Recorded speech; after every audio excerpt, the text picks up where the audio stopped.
Welcome to Cultura Latina. Today we're treating you to an outstanding outdoor opera festival in Colombia. And also we're going to visit the house of an iconic Ecuadorian artist and defender of the indigenous culture.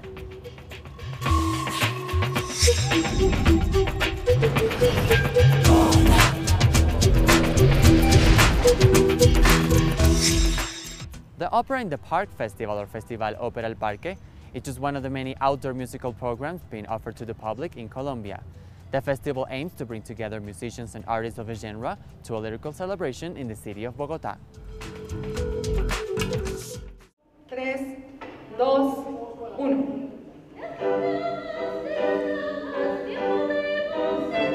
En la ciudad de Bogotá, in the city of Bogota, various metropolitan festivals exist. There's rock in the park, hip-hop in the park, jazz in the park, and there's also opera in the park. Opera in the park is put on by the city, which links all people, lyrical art, and opera.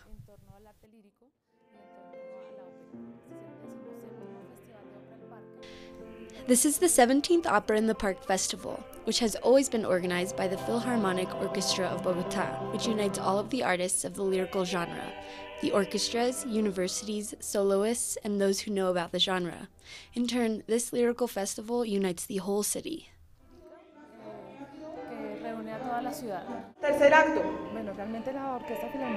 The Bogota Philharmonic Orchestra has been developing this very important project over many years. It has become a showcase for students and for professional singers. For us, it's the first opportunity we've had to put on a complete play, this production of La Vie Parisienne by Offenbach. de Offenbach. Finalmente pude entrar en mi uniforme. Ha sido una locura. It's been crazy with the extra rehearsals. Days, nights, Saturdays, Sundays, rushing to look for the things we need for our costumes, buttons, shirts, getting everything ready for this show we're putting on today. We were in a gala last year, also for opera in the park, but we were doing a gala of opera arias, so it was also a very interesting experience. But the opportunity to act here has the wow factor. It's very cool.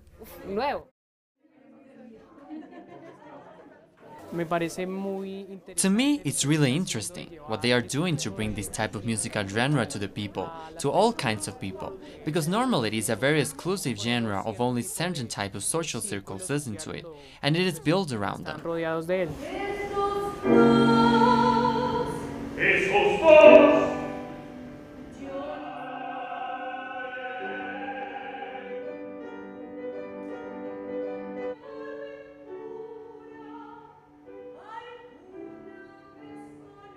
More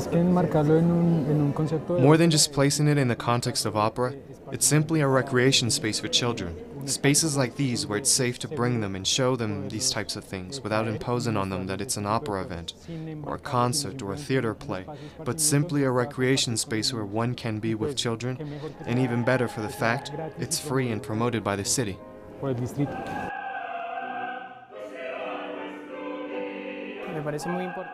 For me, it seems very important that they do this with culture, not just at a professional level, but also at an academic level.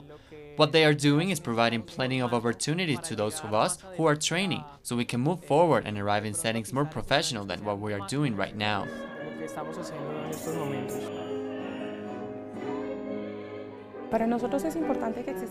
We believe it's really important that this space exists, that people still in education have a place to show their work and their final projects.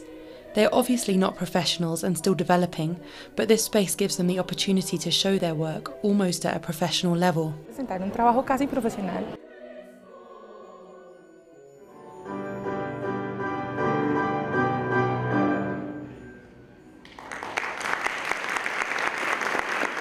Camilo Egas was an Ecuadorian artist and painter whose work was inspired by Latin America's indigenous roots and culture. His house has been converted into an incredible museum. Take a look.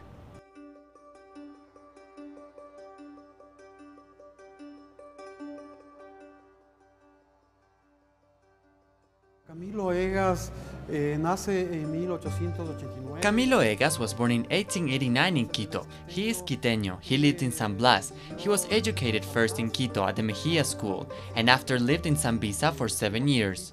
The experience in Sambisa is considered very important for invoking him this feeling of value for indigenous original people. After he became known for his drawing as a painter, and his parents supported him in following an artistic career. So it is at this point that he entered the School of Fine Arts here in Quito in 1905. de Bellas Artes aquí en los años de 1905.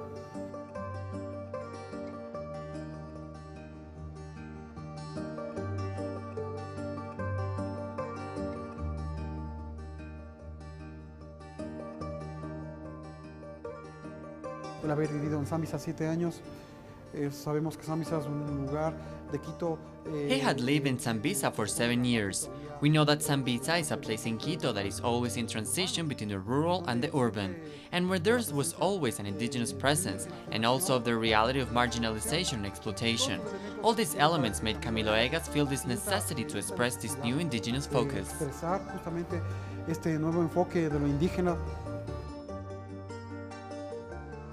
Y es así como él arranca con una de sus primeras obras. And it is in this way that he paints one of his first works, which was Las Floristas in 1916. It was painted in 1916 and the painting won first place at the Salón Mariana Aguilera. Salón Mariana Aguilera is the most prestigious salon of the arts in Ecuador. And in this salon he enters 3 works, among them is Las Floristas, a painting which we can revise and examine its composition. The work of the artist shows his diversity. De un artista muy dotado.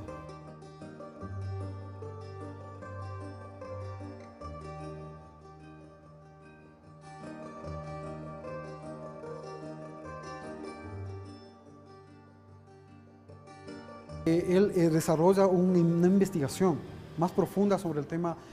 He developed a more profound investigation into indigenous anthropology and archaeology. His work shows themes like traditional dances, rituals, traditions, and also the history of indigenous people, trying to revitalize indigenous people. He does this in a way that is aesthetic but also conceptually. We can say that he is aware of this ancestral richness.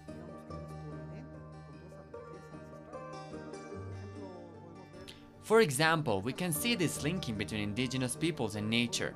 The theme of water, for example, when one sees the work which shows the rituals of water as an element that gives life, how they take care of the earth, how they judge with such care, because this is a life force. The rituals related to the planting season, how they played music, how they wove.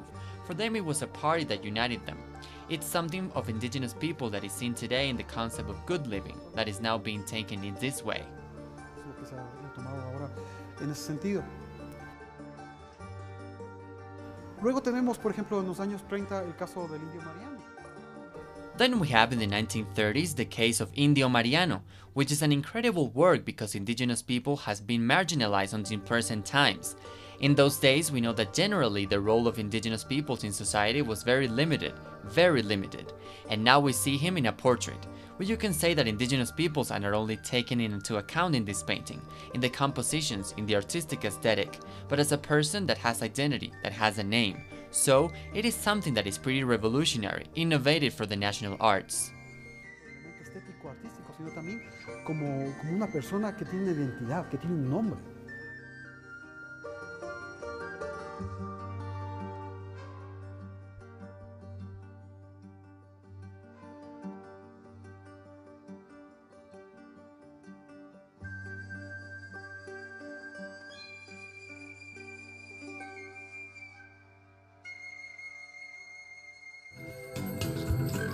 Thanks for watching. Next week we'll be visiting an Ecuadorian theater that is an architectural jewel, and also we'll travel to Bolivia to the Museum of Folklore. See you then.